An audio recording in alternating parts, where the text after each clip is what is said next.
بسم الله الرحمن الرحیم. ګرانو رونو مینوالو، نن ما وی چې یاره په ځای د دې چې په څه ایونټ باندې زه ستاسو سره خبرې وکړم، نن ما وی چې یاره تاسو ته یو اپیل وکړم په خاصه توګه باندې پښتنو ته او د پښتني سیمې اوسیدونکو ته، خوا که هغه پښتون دی یا که غیر پښتون دی، پاکستانی دی، سپیشلی د ټولو ته، بیا هغه پښتانه کوم چې د ملکونه بهر دي. نن سبا یو وارې بیا زه ینم چېرې د پښتني سیمې سره یو بل کلواړ روان دی کیږي یا څه ډرامه روانه ده کیږي، او ما په خیال دا زمونږ ذمواري ده چېرې کم از کم که نوري سم نه چې یو بل د دې نه خبر کوم. تاسو ګورئ چې په سیمه کې لږ نرمي را روانه ده، د امن طرف ته ځي، نو موږ یو وارې بیا پښتنه سیمه چې کومه ده هغه یو وارې بیا هغې کې ټمپریچر چې کوم دی های کیږي، په هغې کې د پولې نه اخوا پښتانه هم شامل دي، دېخوا هم شامل دي، او هغه پښتانه چې کومه د اور ته لمن وخي بهر ناستي په مزو کې ژوند کوي، ماښام مالکینې بوتل لا واخلي پیک وسکي او سهار بیا خپلو مزدورو له لاړ شي، پیسې وګټي، ماښام بیا ټویټر ته کیني یا فیسبوک ته کیني، سوشل میډیا ته کینی، او دلته کې چې څه وسیغه کېږي. وجه دا ده چې دا تقریبا 10 نه واله بلکې 40 کاله وشو کله نه چې په افغانستان جنگ راغلی دی، د هغه ټیم نه د سیمه چې کومه دی تبې نیولې وه، او په خاصه توګه باندې د پښتنو سیمه د پولې نه اخوا هم او د پولې نه دیخوا هم. د پولې نه اخوا که مجاهدو که هغه طالبو که هغه په هر شکل کې افغانو، هغه کوشش کړی دی چې یاره د پښتني سیمه څومره کیدی شي تباه کړي، څومره پښتانه مشران وجلی شي هغه ووجي، پښتنه سیمه کې تعلیم را نشي، سکول را نشي، لار را نشي، د هغې وسې کړی دی. او 40 کال اوس موږ ګورو چې سړی افغانستان ته لاړ شي نو د پښتني سیمې ته ګوري او بیا هغې نورې ته ګوري. دا خو په خپل ځای باندې د افغانستان خبره ده. د دې سره پیښور کې تاسو کتل چې پیښور ته به موږ د ګلونو ښار وې، دا د ټولو نه پرم نه ښار و د پښتنه سیمه دلته کې، او د ټولو نه ایډوانس په پاکستان کې، دلته کې پولیس، دلته کې بیوروکراسي د نور ملک نه مختلف وه.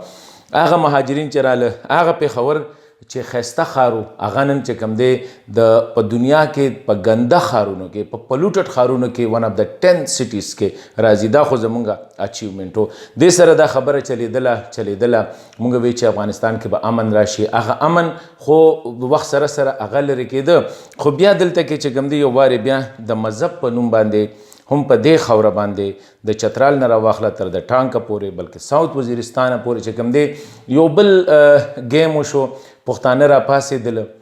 یا د مذهب په شکل باندې یا په هر څه شکل باندې، او دا خوره چې کومه ده په دې سیمه کې هغوی تاجر پرې نه ښودو، په دې سیمه کې هغوی کارخانهدار پرې نه ښودو، په دې سیمه کې هغوی چې کوم دی پویه سړی پرې نه ښودو، په چا چې به وس کېده هغه ووجه په دې. او دا 10 کاله چې کوم دی دا پښتنه سیمه د یو خاص جنگ سره مخ وه. د پیښور داسې کوڅه نشته چېرې په هغې کې بم دماکه نه ده کړې، پیښور داسې چوک یا به داسې چې کوم دی چوراهه نی چې هلته کې زمونږ پښتانه ماشومان په یو شکل کې ځان الوځولی دي، په بل شکل کې ځان الوځولی دي. د خیبر پښتونخوا یا زمونږ د قبایلي سیمې داسې ښار داسې کلي نشته دی چې هلته کې مونږ شهیدان نه دي. او دواړه طرف ته حامد کرزی صاحب خبره یوه مقبره ده، طالب هم پکې ښخ دی، فوجي هم پکې ښخ دی، او د دې دواړو د لاسه وجلې شوي عام افغان هم پکې ښخ دی. دغه شانتې مونږ طرف ته هم چې کوم دی وګورې مقبرې ته لاړ شي، پښتون سپایي پکې مړ دی که په فوج کې دی، پښتون پولیس پکې مړ دی، پښتون خان، پښتون مولا، پښتون طالب،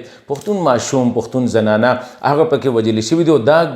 ګناه زمونږ سره پوره 10 کاله وشوله. اوس چې رو حالات سمی ته رالله مونږ ګورو خیبر پښتونخوا ماشاءالله اوس خلک د ډیولپمنټ خبره کوي، اوس خلک د اکنامک زونز خبره کوي، اوس خلک چې کم دی د ځنګلاتو لګولو خبره کوي، د ګلونو لګولو خبرې روانې دي. او دغه شانتې هغه قبایلي سیمه چې هغه د 13 او 1 کالو راسي د کم کیفیت سره وه، د هغې نه اوس هغه روزي، او افغانستان کې هم د امن خبره کیږي. نو بدقسمتۍ ته ګورئ چې د 1300 ورځو راسي زه ګورم، ما ته ډېر ملګري وایي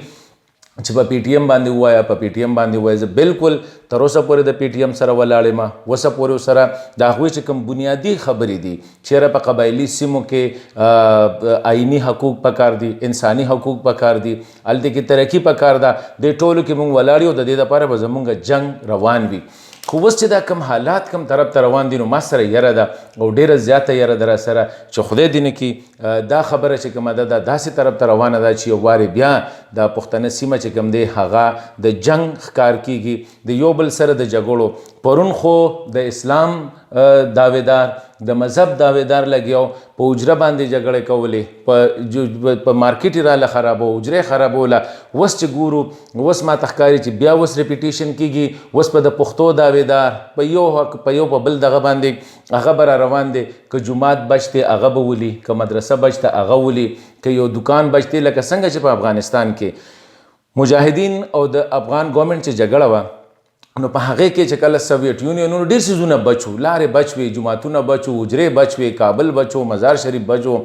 جلال آباد بچ وو هرات بچ وو دا ځایونه سکې ورو خو چې کله پې دا مسلمانان مونږ ورللو مجاهدینو په شکل کې افغاني و هېڅ هم دا خلک به وي چې د بهر نه ورسره ده خو افغانانو هم دا ګلبدین حکمتیار صاحب و احمد شاه مسعود صاحب هم دا خلک و چې دوی ورللو کابل یې لوټې لوټې کړ نو اوس که پېښور کې څه نه څه بچ دي د پېښور نه مطلب زما پښتونخوا ده نو هغه که زمونږ د مذهب د ټیکهدارانو نه د هغه ټیکهداران د چا د لاسه چې مونږ د 10 کاله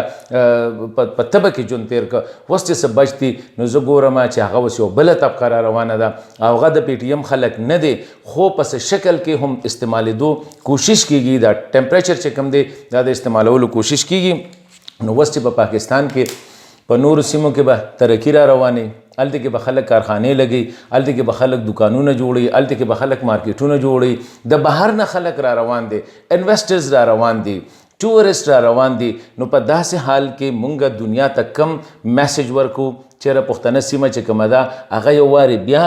د جنګ ښکار ده دا سکې ورنه ده او دا څوک کوي ما ته خو داسې ښکاري چې دا هر څوک کوي دا د یو پرپز لاندې کوي د یو مقصد لاندې کوي چې افغانستان کې پښتانه تباه کړل هغې سره نشلې پرې نه ښودو هغې سره مولا پرې نه ښودو د هغې سره علم پرې نه ښودو د هغوی سکول د هغوی اسپتال د هغوی سړک د هغوی پټې د هغوی ځنګل هغه خو یې تباه کړل اوس هم دغه خلک چې کوم دی هم دلته کې او الیکار بل څوک نه دی الیکار زه جوړېږم او الیکار تاسو جوړېږئ ځکه هغه پښتو کې متل دی وي چې خپله چرګه د کاسیره نه وي نو جنګ به د پردی جنګ به د خپلې کوڅې له نه راته نو دې وخت کې چې څه روان دي نو ما ته داسې ښکاري چې یاره اوس بیا مونږ یو وارې بیا پردي جنګ ته چې کوم دی تابیا کړې ده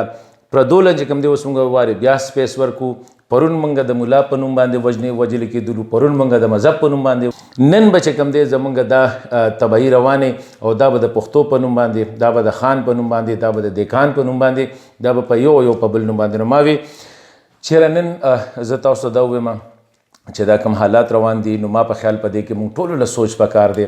چې آیا مونږ چې کوم د حقوقو جنگ شروع کړو د قبایلي سیمې دپاره چې هلته کې دا ډسټرکټس دی د پاکستان د نورو علاقو په شانتې سم کړي شي نو د هغې دپاره زموږ تحریک روان دی اوس هغه کوو که نه پښتنه سیمه کې په خاصه توګه په قبایلي سیمه کې هلته کې د حقوقو خبره چې کوم وه هغې دپاره اوس زموږ جنگ روان دی که نه نو ما ته ښکاري چې اوس د هغې دپاره هم نه دی مونږ چې هلته کې د ترقۍ خبره کوله چې هغه دې علاقې به مونږ ترقي څنګه کوو نو هغه جنگ روان دی که نه مونږ یو وارې بیا د مړو خبرې شروع کړلې د بدلو اغستلو خبرې شروع کړلې کومو خلکو چې مونږ 10 کاله قتلولو د چا د لاسه چې دا سیمه په تبه کې وه هغه خلک چېرته دی اوس خو ما په خیال زه دا وایم که یو وارې بیا مونږ څوک د ریاست سره د جنګولو کوشش کوي یا د دنیا سره د جنګولو کوشش کوي نو دا یو موقع ده چې د دې خبرو نه مونږ چې کوم دی بهر وځو مونږ له د خپلو حقوقو جنګ جاري ساتل پکار دي خیبر پښتونخوا کې د ترقۍ پښتنه سیمه کې د ترقۍ بلوچستان کې د ترقۍ د پاکستان په ټولو وروستو پاتې علاقو کې د ترقۍ خبره پکار ده او که نه زمونږ دا خیالي چېرې اوس زمونږ اهداف څه نور دي اوس مونږ څه بل څه غواړو زه په دې نه پوهېږم چې دلته کې زمونږ پرون واقعه 13 ورځ واقعه وشوه په کابل کې چغې والي کېږي مرګ به پاکستان په واشنګټن کې والي کېږي په لندن کې والي کېږي په جرمني کې والي کېږي وجه د دې څه ده دا خبرې خو په هر ملکونو کې کېږي دا خو په امریکا کې هم کېږي په برطانیه کې هم کېږي په افغانستان کې هم کېږي نو آیا په پاکستان کې دا مونږ چغې والي دي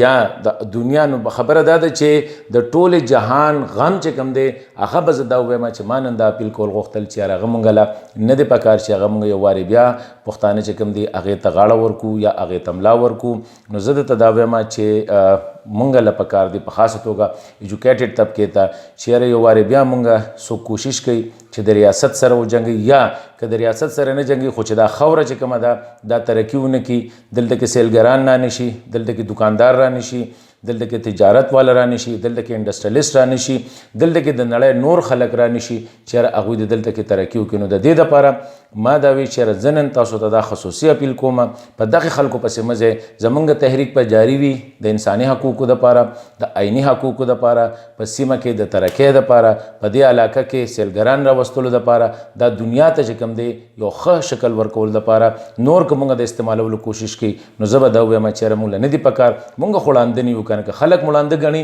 نو مونږ خو نه یو. نو دا زما نن اپیل و تاسو ته.